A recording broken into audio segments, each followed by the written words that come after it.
اب میں آپ کو ذرا اس جو انسانوں میں سے انسان دشمنی کا جن کا سب سے بڑا رول ہے، میں ان کی 2000 سالہ تاریخ کا آپ کے سامنے نقشہ رکھنا چاہتا ہوں۔ ان 1400 سال کا تو میں نے صرف 4 آپ کو پوائنٹس بتائے۔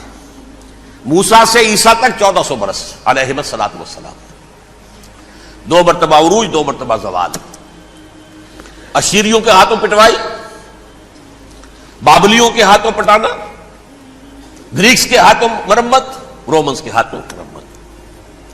یہ جو 2000 سال ہیں، کیونکہ اب تو ظاہر بات ہے 21ویں صدی شروع ہو گئی، 20 صدیاں حضرت مسیح کو پوری ہو گئی۔ پہلی بات نوٹ کیجئے، حضرت مسیح کی پیدائش ہے سن 1 قبل مسیح۔ یہ نقطہ آپ نے کبھی سنا ہے یا نہیں؟ جب ملینیم کا سلسلہ شروع ہوا تھا پچھلے سال، تو میں نے بیان کر دیا تھا کہ ایک عجیب حساب کے اندر انہوں نے غلطی کی ہوئی ہے۔ حضرت مسیح کی پیدائش ہوئی 25 دسمبر کو، سن انہوں نے شروع کر دیا، جو اس کے بعد جنوری آئی تو پہلا سال شروع ہو گیا۔ اگر جنوری سے پہلا سال شروع ہوا تو یہ 6 دن جو ہے تو اس کے پچھلے سال میں تھے، لہذا کہا جائے گا کہ Jesus Christ was born 1 year before Christ, BC۔ تو 1 قبل مسیح میں حضرت مسیح کی پیدائش ہوئی۔ یہ آخری اسرائیلی نبی اور رسول۔ یہودی علماء کی مخالفت، دشمنی، سولی پر چڑھوا دینا میں بیان کر چکا ہوں۔ سن 33 عیسوی میں جبکہ حضرت مسیح کی عمر 33 برس تھی، اللہ تعالیٰ نے انہیں زندہ آسمان پر اٹھا لیا، لیکن یہودیوں نے اپنے خیال کے مطابق انہیں سولی پر چڑھوا دیا، ان کی موت واقع ہو گئی۔ اگرچہ اس کے بعد یہ اختلاف ہے ان میں، یہودی کہتے ہیں وہ سولی پر چڑھ گیا، ختم ہوا، مر گیا۔ عیسائی کہتے ہیں نہیں، انتقال ہوا ہے مسیح کا صلیب پر، لیکن پھر وہ دوبارہ زندہ ہو گئے ہیں۔ ان کی لاش ایک غار میں رکھ دی گئی تھی، وہاں ریزریکشن ہو گیا، ان کا باعث بعد الموت وہی ہو گیا، اور پھر انہیں اللہ نے زندہ آسمان پر اٹھا لیا۔ تو ہمارے اور عیسائیوں کے درمیان نوٹ کر لیجئے، یہ چیز مشترک ہے کہ حضرت مسیح آسمان پر زندہ اٹھائے گئے۔ فرق کیا ہے؟ وہ سمجھتے ہیں کہ سولی دیے گئے، سولی پر مرے، پھر زندہ ہوئے، پھر گئے۔ ہم سمجھتے ہیں کہ نہیں، وما صلبوہ وما قتلوہ، انہوں نے نہ صلیب دے سکے انہیں اور نہ انہیں قتل کر سکے، بل رفع اللہ الیہ، اللہ نے اٹھا لیا۔ پھر ہمارا اور یہ اس کا عیسائیوں کا ایک اور اتفاق ہے، سیکنڈ کمنگ آف جیسس، حضرت مسیح دوبارہ آئیں گے۔ یہ عیسائیوں کا بھی عقیدہ ہے اور ہمارا بھی۔ بہرحال تو جیسا کہ میں نے عرض کیا کہ اس وقت یہ عذاب استیصال، عذاب اکبر کے مستحق ہو چکے تھے، لیکن اللہ نے ان کی مدت دراز کی ہے، لیکن ان پر دنیاوی عذاب کا ایک کوڑا جو ہے اللہ تعالیٰ کی طرف سے اسی وقت برسا۔ دنیاوی عذاب دنیا میں رہتے ہوئے ختم نہیں کیا گیا۔ 37 برس بعد حضرت مسیح کے رفع سماوی کے 37 برس بعد سن 70 میں یہودیوں نے بغاوت کی رومیوں کے خلاف۔ رومی ٹائٹس جنرل تھا ایک، اس نے پھر جو حملہ کیا ہے، 1,33,000 یہودی ایک دن میں قتل کیا یروشلم میں، اور ہیکل سلیمانی گرا دیا۔ وہ ہیکل پہلے بھی گرا تھا، پہلے 1400 سال کے دوران میں بھی نبوکدنضر نے گرایا تھا، لیکن پھر اس کے 150 سال بعد انہوں نے دوبارہ بنا لیا تھا، اس لیے وہ اسے سیکنڈ ٹیمپل کہتے ہیں۔ پہلا ٹیمپل جو حضرت سلیمان نے بنایا تھا، نبوکدنضر نے گرا دیا 587 قبل مسیح میں، پھر دوبارہ انہوں نے 150 سال کے بعد بنا لیا۔ وہ اس تاریخ کا حصہ ہے، میں نے جس کے بارے میں آپ کو تفصیل نہیں بتائی۔ اس میں یہ ہوا سن 70 میں وہ گرا دیا گیا، وہ آج تک گرا پڑا ہوا ہے۔ نمبر 2، یہ کہہ دیا گیا کہ یہودیوں اس ارض فلسطین سے نکل جاؤ، تم یہاں نہیں رہ سکتے اب۔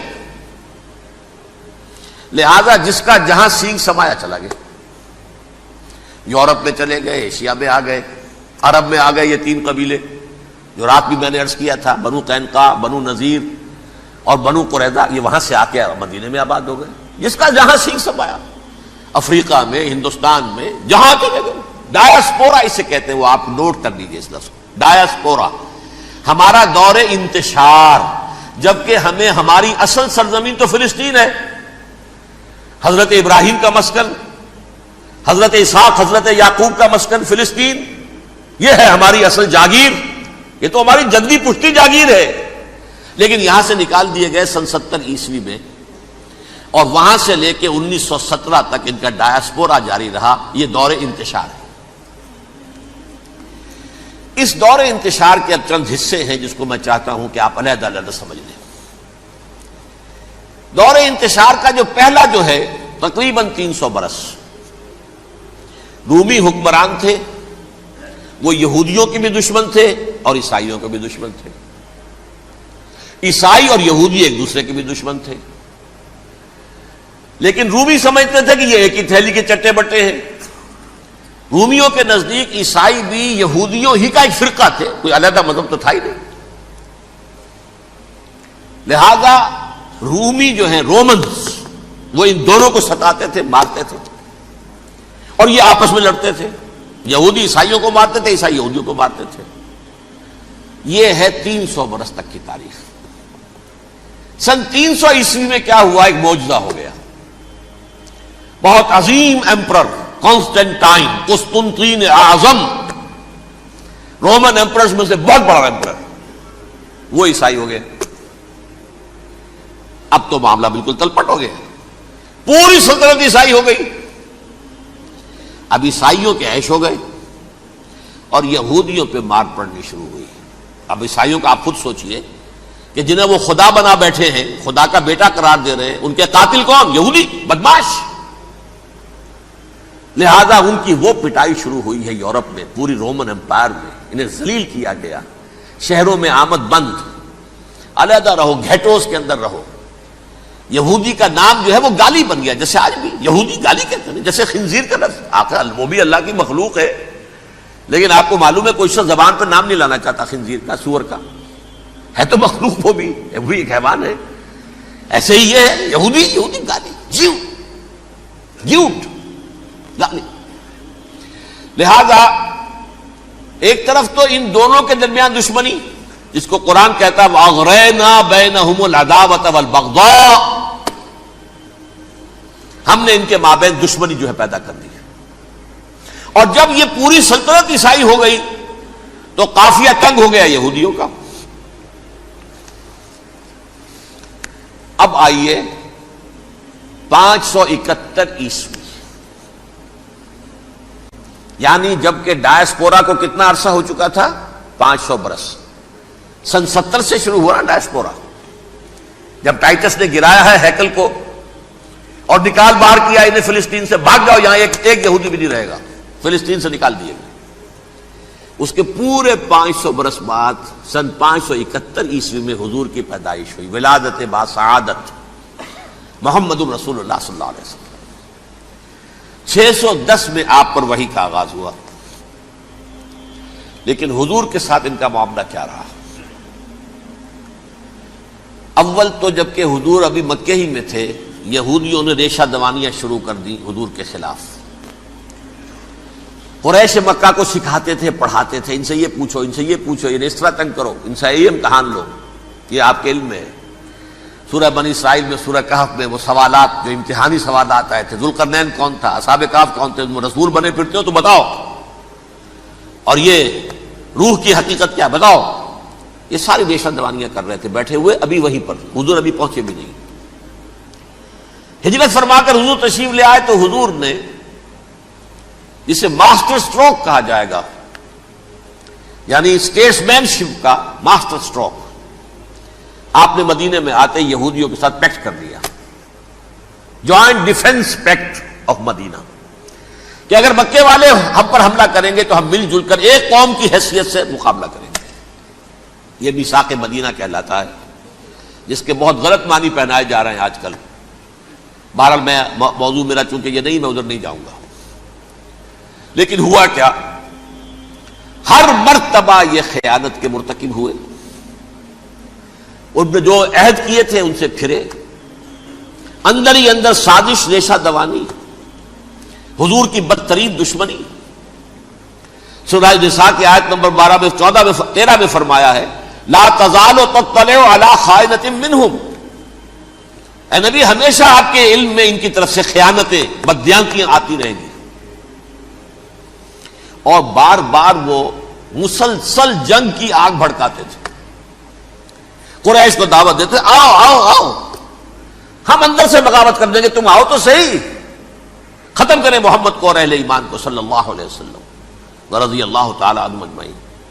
لیکن پھر جب وہ آتے تھے تو یہ دبک جاتے تھے، ان میں ہمت نہیں تھی، میدان کے مرد نہیں رہے تھے. یہ سورہ حشر میں ان کا نقشہ کھینچا گیا ہے. کھلے میدان میں مقابلے کی اس کے اندر صلاحیت ہی نہیں ہے. یہ تو فصیلوں کے پیچھے سے، جیسے عورتیں کہیں دیہات میں لڑائی ہوتی ہے تو مرد جو ہے گلیوں میں لڑتے ہیں، عورتیں اوپر سے پتھر پھینکتی ہیں، بس وہ کام یہ کر سکتے تھے. من ورائے جدر، فصیلوں کے پیچھے سے، جنگ میں میدان میں نہیں آ سکتے. بہرحال قرآن مجید میں ہے یہ سورہ مائدہ کی آیت نمبر 64، کلما اوقدوا نارا للحرب اطفاها اللہ. اکثر و بیشتر مواقع پر تو یہ جب آگ بھڑکاتے تھے جنگ کی، اللہ اسے بجھا دیتا تھا. لیکن بہرحال اس کے باوجود جنگیں ہوئی، غزوہ بدر، غزوہ احد ہوئی کہ نہیں؟ یہ ساری اصل شرارت نہیں. اور اس کے نتیجے میں حضور نے پھر ایک ایک کر کے 3 قبیلوں کو سزا دی.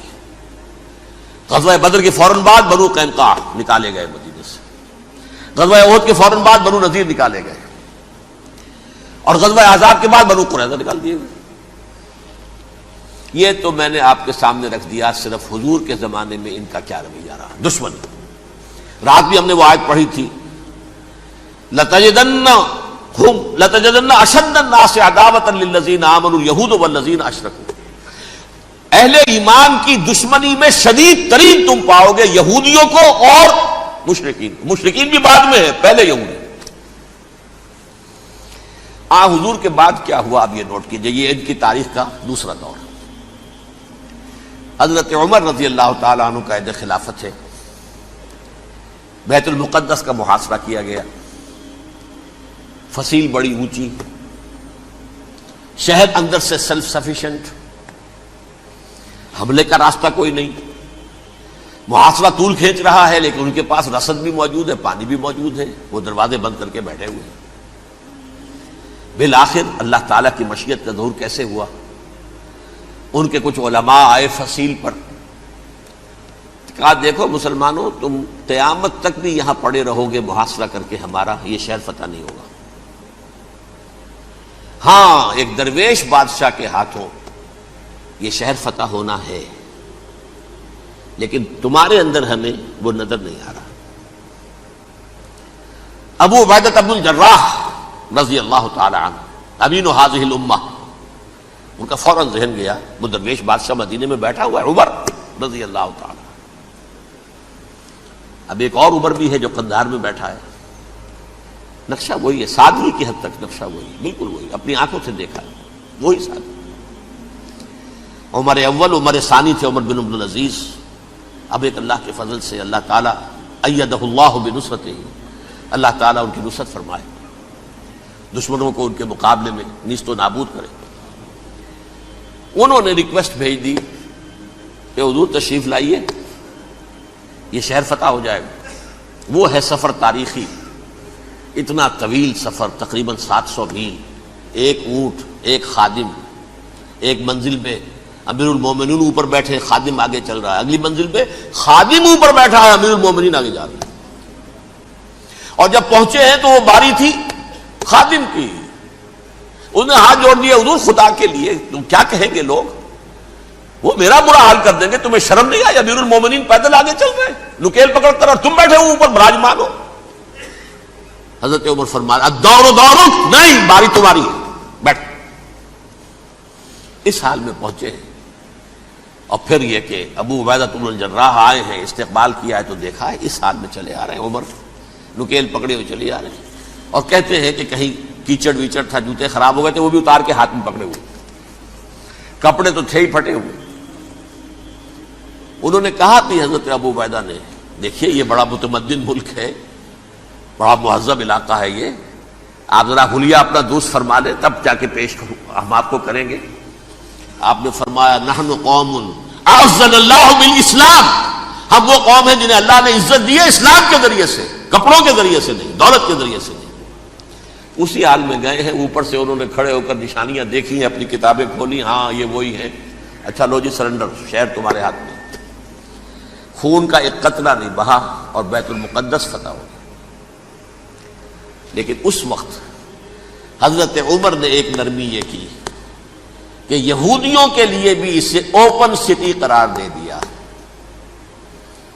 یہ احسان عظیم حضرت عمر کا، اس سے پہلے یہودی آ ہی نہیں سکتا تھا، داخل ہی نہیں ہو سکتا تھا، وہاں وہ آ کر وزٹ نہیں کر سکتا تھا، زیارت نہیں کر سکتا تھا اپنے مقدس مقامات کی۔ حضرت عمر نے یوں سمجھیے کہ تقریباً 550 برس کے بعد ان کے لیے راستہ کھولا ہے کہ ہاں تم آ سکتے ہو، زیارت کر سکتے ہو۔ لیکن یہ عیسائیوں نے لکھوایا معاہدے کے اندر، انہیں یہاں آپ آباد ہونے کی اجازت نہیں دیں گے، لیکن کم وزٹ دی پلیسز، دیکھیں زیارتیں کریں اور جائیں۔ یہ معاہدہ حضرت عمر کا ہے رضی اللہ تعالیٰ، جو پھر خلافت راشدہ کے بعد بنو امیہ نے بھی اس کو آرڈر کیا، بنو عباس نے کیا، پھر جو ہمارے یہ ترکوں میں اندر خلافت آئی تو ترک خلفاء نے بھی اس معاہدے کی پوری پابندی کی۔ فلسطین میں آ سکتے ہیں یہودی صرف زائرین کی حیثیت سے، وہاں آباد نہیں ہو سکتے۔ اب آئیے اگلا دور آیا حضرت عثمان کا دور خلافت۔ یہ ہے وہ وقت کہ اب یہود نے امت مسلمہ کی پیٹھ میں چھرا گھونپا۔ وہ کیسے؟ ایک یہودی عبداللہ ابن سبا اسلام کا لبادہ اوڑھ کر آ گیا، معاشرے کا جائزہ لے لیا، ان میں بنو ہاشم اور بنو امیہ میں جو پرانی کشاکش تھی اس کے کچھ نہ کچھ جراثیم باقی ہیں، اگر ان کو ذرا بھڑکا دے تو مسلمانوں میں انتشار پیدا ہو جائے۔ کہا یہ عثمان کون ہے؟ یہ تو بنو امیہ میں سے ہے، یہ حق تو بنو ہاشم کا ہے، خلافت ان کے پاس ہونی چاہیے، محمد کے تو رشتہ دار وہ ہے صلی اللہ علیہ وسلم۔ عوام الناس کے اندر بات پھیلنی شروع ہوئی، پھر ایک بڑی سازش کے انداز میں حضرت عثمان کے خلاف پروپیگنڈا، حضرت عثمان کے جو عاملین تھے، گورنر تھے، ان کے خلاف پروپیگنڈا، اور ایسی ہوشیاری کرتے تھے کہ کوفے میں کوفے کے حاکم کے خلاف کچھ نہیں کہنا، اجی مصر میں یہ ہو رہا ہے، اجی شام میں یہ ہو رہا ہے، اجی یہ جو عثمان ہے وہ یہ کر رہا ہے، یہ ظلم ہو رہا ہے، یہ لوٹ مار ہو رہی ہے، یہ خیانتیں ہو رہی ہیں۔ اب نہ تو اس زمانے میں مینز آف کمیونیکیشن، کیسے تصدیق کریں؟ افواہیں تو آپ آج کراچی کے اندر شروع ہو جائے تو پتہ نہیں چل سکتا کسی کو کہ کیا اس میں صداقت ہے کیا جھوٹ ہے، اور بری بات جو ہے فطرت انسانی کی کمزوری ہے وہ فوراً قبول کرتا ہے، کسی کے بارے میں اچھی بات ماننے کو تیار نہیں ہوتا لیکن بری بات تو فوراً تیار ہے۔ بہرحال یہ فتنہ انہوں نے اٹھایا، حضرت علی کی الوہیت کا فتنہ اٹھایا، حضرت عثمان کے خلاف الفتنۃ الکبریٰ برپا کیا، حضرت عثمان شہید ہوئے۔ اس کے بعد 5 برس تک مسلمان ایک دوسرے کی گردنیں کاٹتے رہے، باہمی خانہ جنگی ہوئی، امت کو وہ زخم لگایا ہے جو آج تک جس سے خون رس رہا ہے۔ یہ شیعان عثمان اور شیعان علی تھے جو بعد میں پھر سنی اور شیعہ ہو اور آج تک ہے۔ فتنہ کس نے جگایا؟ ایک عبداللہ ابن سبا یہودی اور اس کے کارندے، شیطان کا ایجنٹ، اور انسانوں میں سے بھی اس کے جو بھی حواریین تھے اور شیطانوں کے اندر سے بھی تھے، انہوں نے بھی اس آگ کو بھڑکایا۔ یہ آپ سوچ لیجئے کہ یہ کس نے وہ زخم لگایا؟ یہودی۔ اگلا دور آیا، خلافت راشدہ ختم ہوئی، بنو امیہ کا بھی دور کافی گزر گیا۔ طارق ابن زیاد 712 عیسوی میں حملہ کرتے ہیں اسپین پر۔ اسپین اس وقت عیسائیت کا بہت بڑا گڑھ، بڑے کٹر ترین عیسائی جو ہے وہ اسپین میں تھے، لہذا یہودیوں کی وہاں بہت پٹائی ہوتی تھی، بہت پٹائی ہوتی، یہ میں بتا چکا ہوں، دشمنی تھی ان کی تو چلی آ رہی تھی عیسائیوں کے ہاتھوں یہودیوں کی، وہ تو سن 300 عیسوی سے ایمپرر کانسٹنٹائن کے بعد سے شروع ہو گئی تھی۔ اس حوالے سے یہودیوں نے اس وقت چالاکی یہ برتی، کچھ راستے واسطے بتائے، کچھ مدد کی طارق ابن زیاد کی۔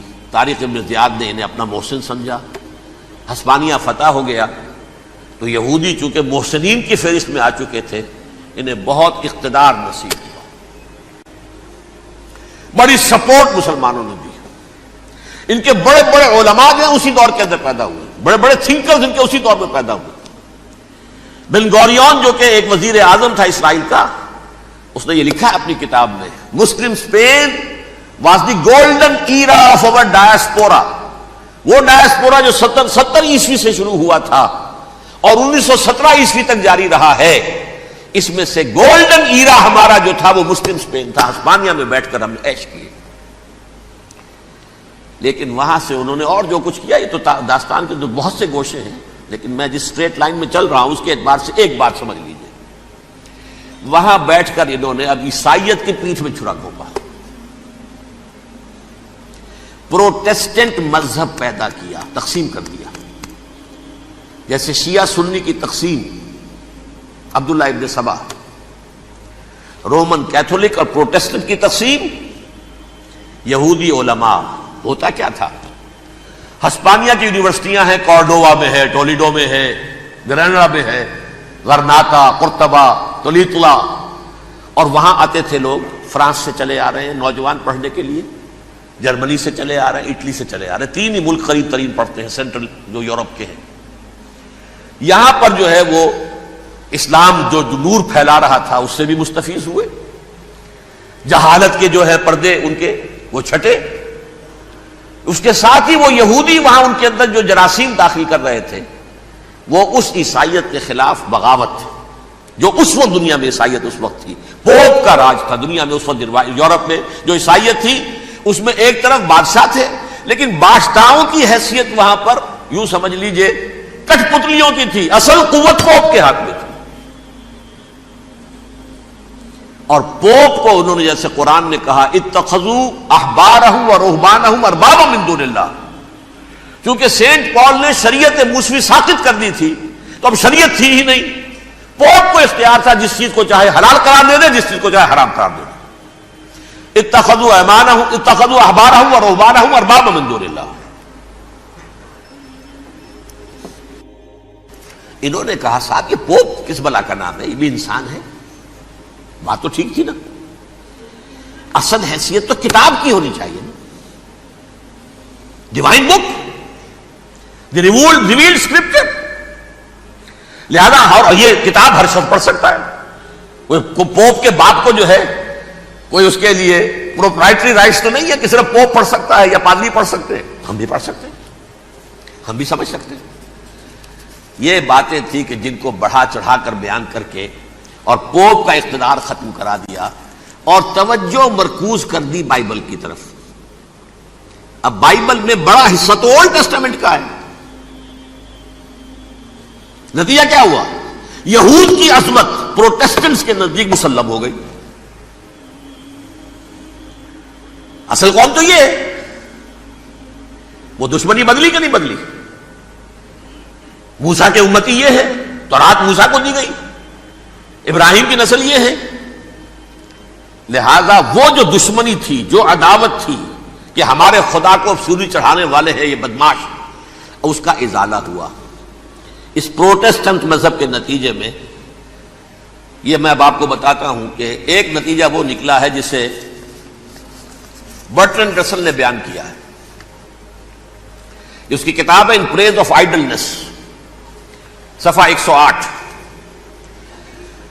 وہ لکھتا ہے the Christians retaining the Judaic belief in special revelation added to it the Roman desire for world wide domination and the Greek taste for metaphysical subtleties, the combination produce the most fiercely persecuting religion that the world has yet نون۔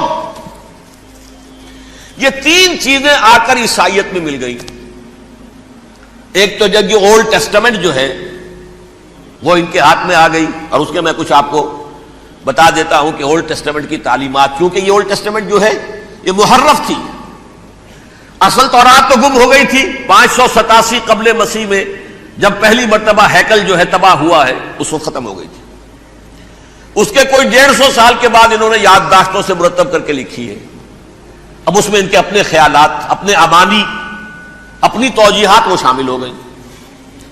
لہذا میں آپ کو حوالے دیتا ہوں، اس کتاب کے اندر مظالم کی جو تعلیم دی گئی ہے، اہل کتاب نے اپنے مظالم قتل عام کے جواز کے لیے تورات میں تبدیلیاں کی اور پیغمبروں پر دہشت ناکی اور بدترین حرام کاری کے الزامات لگائے. سنیے، پہلا حوالہ ہے یہ گنتی باب 31 آیات 17-18. اس لیے ان بچوں میں جتنے لڑکے ہیں سب کو مار ڈالو، اور جتنی عورتیں مرد کا منہ دیکھ چکی ہیں ان کو بھی قتل کر ڈالو، لیکن ان لڑکیوں کو جو مرد سے واقف نہیں اور اچھوتی ہیں اپنے لیے زندہ رکھو. یہ کسی اللہ کی کتاب کا یہ جملہ ہو سکتا ہے؟ کسی ریویلڈ بک کا؟ اور سنیے، یہ ہے استثناء ڈیٹرانومی باب 20 آیت 16-18. پر ان قوموں کے شہروں میں جن کو خداوند تیرا خدا میراث کے طور پر تجھ کو دیتا ہے، کسی ذی نفس کو جیتا نہ بچا رکھنا، جیسا خداوند تیرے خدا نے تجھ کو حکم دیا بالکل نیست کر دینا. مرد، عورتیں، بچے، بوڑھے سب ختم. یہ کتاب مقدس ہے.